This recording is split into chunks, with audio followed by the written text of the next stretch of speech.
Change ഇല്ല എന്നാ കൊടുത്തു. പിന്നെ ബസ്സിന്റെ കാശെങ്കിലും ഇച്ചാൽ കൊടുത്തലാട്ടോ. എന്റെ പട്ടി കൊടുക്കും. പിന്നെ ഇച്ച 2-3 ആൾക്കാരെ കാണാൻ ഞാൻ നടന്നു പോവാട്ടില്ലേ.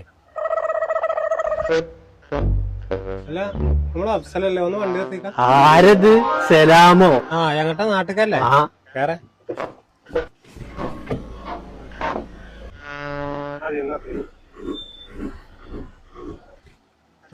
ഞാൻ കൊടുക്കണോ? ആ എന്നാ കൊടുത്തു. എത്ര എന്റെ പൈസ? 800 രൂപ എന്നല്ല. 800?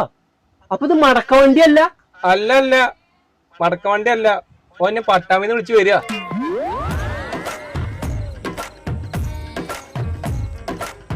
എങ്ങനെയുണ്ട് നിങ്ങള് നാട്ടിലെ ചൂടൊക്കെ? ഇതുവരെ ചൂടുണ്ടായില്ല, അപ്പൊ ചെറിയൊരു ചൂട് വരുന്നുണ്ട്.